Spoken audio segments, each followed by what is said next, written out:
German Chancellor Angela Merkel is due to meet with Chad's President Idriss Deby in Berlin. The two are expected to discuss Nigerian militant group Boko Haram and the best way to tackle the regional crisis caused by the insurgents. Merkel is also going to raise the migration crisis. She's just returned from a three-nation trip to Africa, and she's been discussing several ways to address issues within African countries that give rise to mass migration. Merkel has also promised that Africa will be a priority when Germany takes over the revolving presidency of the G20 bloc at the end of this year. Germany is taking over from China.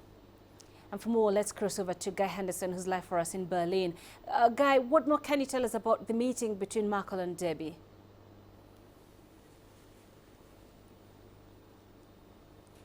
We'll find out a little more in just over an hour or so when a press conference is held here in Berlin between the two of them.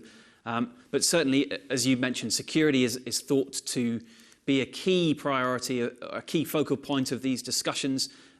Niger and Chad, of course, engaged currently in joint military operations against Boko Haram, that militant group that has blighted the security situation in Nigeria and parts of West Africa. And there is this broader concern, not just in African countries, but in Europe as well, about a linkage between different terrorist organisations across the Sahel, which could pose a direct security threat, or indeed some policymakers here would say already does pose a direct security threat to Europe.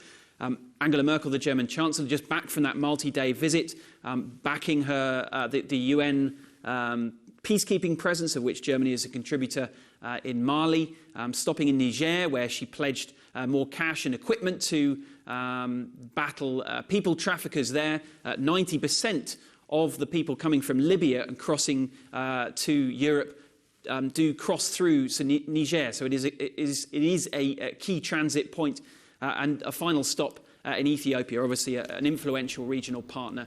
Perhaps, though, the most urgent security issue for all of these countries at the moment, and likely a key talking point here, is the security situation, which continues to be dire in Libya. Well, Merkel has promised to prioritize Africa when Germany takes over the G20 presidency. In this respect, what can Africa expect from the German leadership?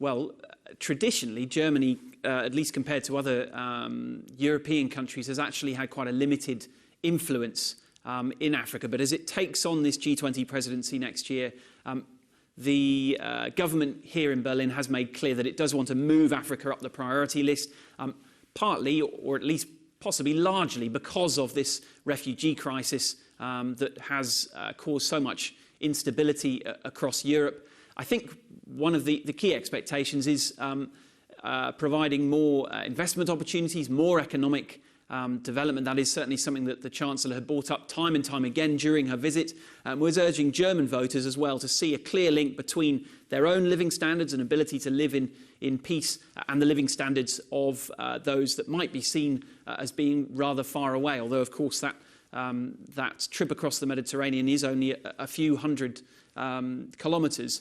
But it will be interesting to see as well, because in Addis, the Chancellor had spoken about how, as economic development progresses, there is also increasing calls from an increasingly educated population for their rights and civil rights. And so she will be, at a time when Europe and Germany will be calling for increasing cooperation with some of these countries, she will be trying to balance that with some of those countries also not having a completely clean track record in that respect. And Guy, how much of a success does Germany consider Merkel's trip to Africa this week?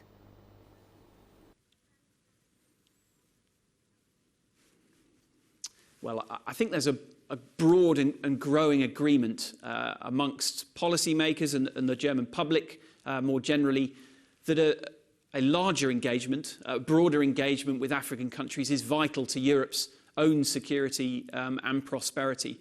But there is also there are also some critical voices here about the Chancellor's approach. Firstly, from German taxpayers, taxpayers who already feel that Germany is the biggest economy in Europe, has already dished out more money than it should in dealing with other crises across Europe. And there are those who are calling for, instead, an increasing minority who are calling for migrants and refugees simply to be banned from coming here, literally putting up the walls and closing the borders.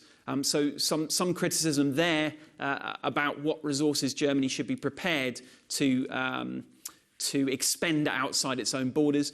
On the other hand, you have rights groups and other members of the public who say that, in fact, Germany's not doing enough and that the priority is wrong because, in their view, it is more geared towards keeping people out of Europe at all costs rather than trying to care for the people who are fleeing conflict in the best and most appropriate way. All right, let's leave it there for now. Great insights there, Guy Henderson, live for us in Berlin.